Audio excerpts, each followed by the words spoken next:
Kæru vinir, ég ætla að lesa upp úr nýútkominni bók sem heitir Maðurinn, sálin og mannkynið. Bókin er fáanleg á Amazon. Ég ætla að lesa eitt kafla sem heitir Andleg vakning. Andleg vakning mannsins gerist þegar sálin er tilbúin að stíga það skref. Enginn getur þvingað hana fram með neinum hætti og fyrir þann sem ekki er tilbúin eru andleg málefni honum nánast hulin. Hann forðast þau og getur fylgst ótta þegar þau ber á góma. Þetta eru eðlileg viðbrögð því viðkomandi hefur ekki lokið sínum jarðnesku lífum og öðlast hann andlega þroska sem hann ætla sér að ná hér á jörð. Þegar sú stund kemur að sálin vaknar, þá er hún tilbúin að ljúka sínum lífum og oft á tíðum lendir einstaklingurinn í áfalli af einhverju tagi sem kemur andlegu vakningunni af stað og fær hann til að hugsa hlutina upp á nýtt. Þetta er þó ekki algilt og getur áhuginn á andlegum málefnum kviknað án áfalla og átaka. Þegar hann vaknar brenna margar spurningar á vörum sem viðkomandi leitar svara við. Hver er ég? Hver er tilgangur lífsins? Það hlýtur að vera eitthvað meira við lífið en hið jarðneska líf. Spurningarnar hrannast upp í hugan sem einstaklingurinn leitar svara við. Hér áður fyrr gat fólk nálgast andlega fræðslu í gegnum bækur og einstaka fyrirlestra og fundi. Andleg starf var ekki algengt og ekki auðvelt að nálgast efnið. Með tækni framföru nútímas er þægilegt og einfalt að nálgast andlega kennslu og leiðsögn af ýmsu tagi, hvort sem er í gegnum bækur, fyrirlestra og eða á samfélagsmiðlum. Eitt af því sem mun gerast í náinni framtíð eru að trúarbragðastarfið mun breytast og verða meira í anda andlegs starfs. Og þetta má þegar sjá víða þar sem kristnar kirkjur eru farnar að bjóða upp á heilunar guðþjónustur svo dæmi séu tekin. Á tímamótum sem þessum er mikið andlega vakningu víða heim og margir skynja breytingar innra með sér án þess þó að vita hvers ástæðan sé og táknar. Margir munu ganga í gegnum þessa andlegu uppliftingu án þess þó að fara lengra í hinnu andlegu vakningu en sálin þarf að vera tilbúin að stíga þetta skref og taka þátt í umbreytingunni. Margir eru full meðvitaður hvað er að gerast hér á jörð á meðan aðrir hafa enga vitneskju þar þó svo að þeir skynji óróleikann sem þessu fylgir. Hvort maðurinn skynji og sjáu það sem er að gerast eða ekki ræðst af andlegum þroska hans og meðvitundar stigi. Sá sem hefur öðlast aukinn andlegan þroska og háa meðvitund hefur opnað augu sín fyrir blekkingum hins jarðneska lífs og hefur fundið hinn sanna tilgang lífsins, sem er öðlast andlegan þroska og hækkandi meðvitund. Allt hefur sinn tíma og hinn blindi mun að lokum öðlast sín og ganga sama veg og sá sem vaknað hefur. Allt er spurning tíma. Allir hafa sinn vitjunartíma. Ekkert er betra en annað því allt er órjúanleg heild og keðja þar sem hver hlekkur styður þann næsta. Andleg vakning tekur mannin mislangan tíma. Sumir fari í gegnum þennan feril og umbreytingu á mörgum lífskeiðum á meðan aðri ljúka þessu af á einni mannsævi. Þetta er spurning vilja og hugrekki sem býr innra með hverjum og einum. Óttinn er oft á tíðum ráðandi og bægir kærleikanum frá og hægir á ferlinu. Óttinn býr til sjálfsblekkingu sem leiðir mannin af sporinu hvað eftir annað og jafnvel fær hann til að slá þessu á frest langan tíma. Egóið og falska sjálfið sem er hinn neikvæða hlið persónuleikans eða hugans reynir allt til að fylla hugan af ótta og neikvæðum hugsunum og eflist til muna þegar einstaklingurinn er að vakna. Því þarf mikla ákveðni til að yfirstíga þennan ótta og þessa neikvæðu hugsanir. Dæmi slíka hugsun gæti verið: haltu þig fjarri andlegum málefnum, því þetta er vitleysa og það eru engar sannanir að finna.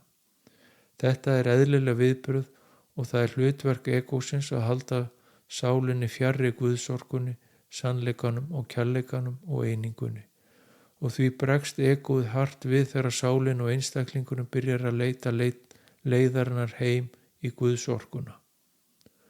Annað dæmi þetta að margir fara leynt með að þeir séu að stunda andleg málefni og finnst að vera feimnismál sem engum kemur við.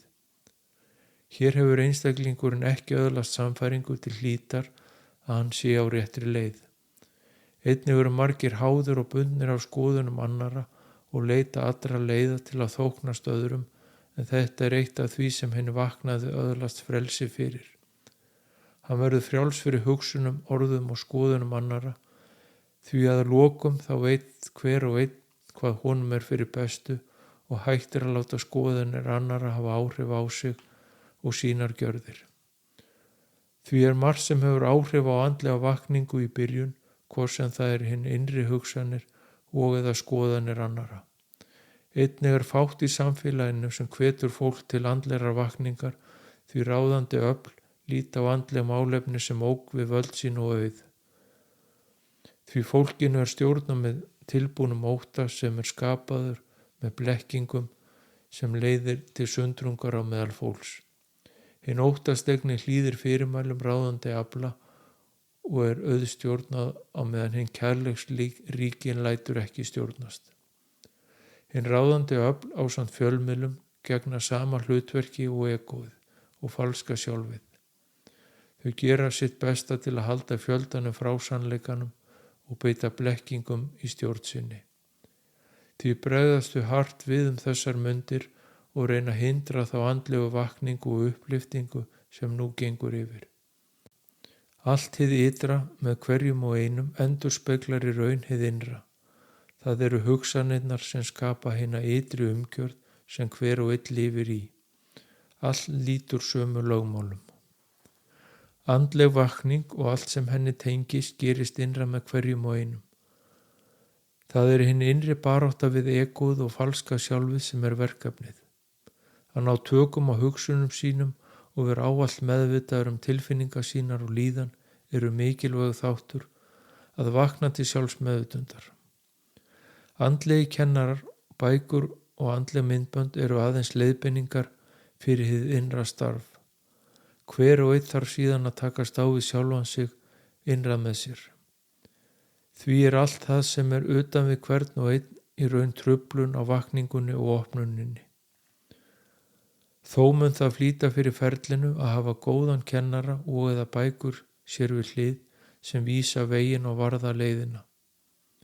Þannig verður vakningin skipulagðari og skjótari árangur nást, en allt þetta undir hverjum og einum komið. Sá sem gengur í verkið og gerir mun uppskýra að sama skapi og mun finna fyrir umbreytingunni innra með sér. Óttinn mun víkja fyrir kærleikanum og allt þitt daglega líf verður einfaldara og þægilegra með degi hverjum. Sá sem fylgir leiðsögn andlegs kennara og finnur enga breytingu eftir ákveðin tíma þarf að leita annara leiða og finna sér nýjan kennara og eða kennsluefni. Því þetta merki að kennarinn eða efnið nái ekki til viðkomandi. Leiðirnar eru ólíkar að sama marki og því misjafnt hvað hentar hverjum og einum. Í grunninn andleg vakning aukin andlegu þroski og hækkandi meðvitund. Sá sem umbreytir hugsunum sínum í jákvæðni og kærleika og þar með orðum sínum og gjörðum og gerir þetta án skilyrða, mun fljótlega skynja breytingar innra með sér. Þetta vekur sálina og styrkir og leið vannærist egóið og munu áhrif þess stofna í hægum skrefum og sálin koma meira og meira fram. Á endanum verða umskiptin þar sem egóið fer endanlega til hliðar og hugur og sál sameinast. Þar með byrjar einstaklingurinn að upplifa hinn eilífa kærleika innra með sér sem á mikla hamingju og gleði í lífinu. Þetta eitthvað sem enginn getur frá honum tekið né stólið. Þetta hinn eilífi fjársjóður sem býr í hjartanu og fylgir hvert sem farið Þó svo að þetta hljómi einfalt og sé útskýrt í fáum setningum, þá þetta krefjandi verkefni því aðstæður fólks eru ólíkar og það margt og margir í umhverju hvers og eins sem hafa áhrif á þessa umbreytingu. Það getur verið erfitt að vera kærleiksríkur án skilyrða innan fólk sem illgjarnt og vont. Þá reynir á kærleikan en að lokum þegar hinn vaknaði einstaklingur hefur náð jafnvægi við ólíkar aðstæður, þá ekkert og enginn sem raskar lengur ró hans né jafnvægi. Umburðarlyndi eitthvað sem lærist með tímanum á langri för sálarinnar frá lífi til lífs. Því meira sem sálin stjórnar lífi einstaklingsins, þeim mun meira umburðarlyndi sýnir viðkomandi. Egóið aftur á móti hefur lítið umburðarlyndi og andstæða sálarinnar. Sálir á fullorðna og gamla skeiðinu eru farnar að verða ráðandi í fari einstaklingsins, þó svo að egóið komi fram og taki yfir við og við. Flestir flakka á milli sálarinnar og egósins, allt eftir aðstæðum hverju sinni. Sá sem sjálfsmeðvitaður og andlega vaknaður lifir með sálinni og egóið að mestu til hliðar. Gott að róa hugan með hugleiðslu og ná þannig stjórn á honum og verða meðvitaður hugsanir sínar og beina þeim ávallt í átt að kærleika og jákvæðni. Áhyggjur og kvíði eru afleiðing neikvæðra hugsana sem magna smá saman og skapa kvíða sem svo aftur getur orðið að líkamlegri þjáningu sem og andlegri. Sá sem kvíðinn getur mist matarlyst og fundið mikla verki í maga. Þetta aðeins eitt dæmi hvernig neikvæðar hugsanir leiða til mikilla þjáninga og vanlíðanar. Því mikilvægt að vera meðvitaður þegar slíkar hugsanir koma upp og skipta þeim fljótt út með jákvæðum hugsunum. Sá sem lærir þetta og hefur náð tökum á huga sínum og hugsun mun að lokum lifa kvíða og óttalaus. Það margt í umhverfinu sem hefur áhrif á hugan og hugsanir fólks og sem dæmi eru öll fjölmiðlun, hvort sem það eru fréttir eða önnur aðþrengd dæmi slíkt. Hinn ráðandi öfl reyna að ná til huga fólks og skapa því ótta og það gert með blekkingum sem svo aftur sundra fólki. Barátta góls og íls barátta huga og hugsanir. Því mikilvægt að vera meðvitaður og hafa stjórn á eigin huga og hugsunum og láta engan og ekkert stjórna þeim. Sá sem hefur lært þetta orðinn frjálst fyrir hinum ráðandi öflum og öllu því sem dregið getur viðkomandi niður í umhverfinu. Hann verður frjáls fyrir skoðunum og hugsunum annara. Hver sá sem opnar hjarta sitt og líkama fyrir kærleikanum og Guðsorkunni hefur lagt sitt að mörkum í þeirri andlegu uppliftingu sem mannkynni gengur nú í gegnum þessar mundir. Með nærveru sinni hjálpar hann öðrum á sömu braut og þannig breiðist kærleikurinn út manna á meðal og hækkar meðvitund fjöldans og mannkynsins. Allt eitt og hver sál hluti af einingu alls sem og hver keðja aldrei sterkar en veikasti hlekkurinn. Sá sem skilið hefur þetta og meðtekið umburðarlyndur, hjálpsamur og kærleiksríkur við náungan og það án umhugsunar og áreynslu og hluti af framkomu þess sem vaknaður til sjálfsmeðvitundar. Það margt hér í heimi sem reynir að hindra þessa uppliftingu sem mannkynið að ganga í gegnum þessar mundir. Margir óttast völd sín og afkomu, vakni fjöldin upp og byrja að sjá í gegnum þær blekkingar sem beitt hefur verið til að halda fólki niðri. Ráðamenn þjóðanna ásamt fjölmiðlum hafa átt stóran þátt í að blekkja fólk langan tíma í þeim tilgangi að hafa völd yfir fólkinu sem skerði frelsi þess sem á fjárhagslega afkomu. Fáir hafa stjórn á mörgum langan tíma og þessi öfl berjast nú að halda stöðu sinni. Því hefur skapast mikið umrót í stjórnmálum heimsins sem og á fjármálamörkuðum. Þessi öfl og fjölmiðlar egóíska að eðlisfari og nota því blekkingar til að skapa ótta og sundrung. Þau öfl sem ráðið hafa aldir hafa verið nauðsynleg til að skapa þann tíðaranda og tímabil sem mannkyn hefur gengið í gegnum og á þetta sérstaklega við unga tímabilið þar sem lífið samkeppni hver muni eignast mest af veraldlegum auði og eignum. Blekkingarnar hafa sjaldan verið meiri og því mikilvægt fyrir hvern og einn að láta þessi öfl með aðstoð fjölmiðlana ekki hafa áhrif á sig og skapa sér óþarfa ótta. Ekkert er að óttast, því hver og einn er eilíf sál í dauðlegum líkama.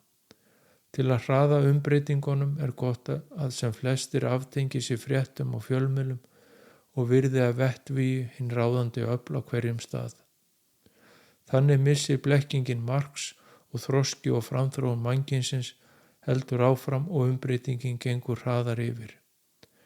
Hversu langan tíma sem þetta tekur er undir fólkinu komið, því þegar fjöldinn hefur vaknað til meðvitundar blekkingarnar og byrjar að sjá í gegnum þær, verða þær bitlaust vopn sem hefur engin áhrif og hættir að skapa þann ótta sem þær áður gerðu.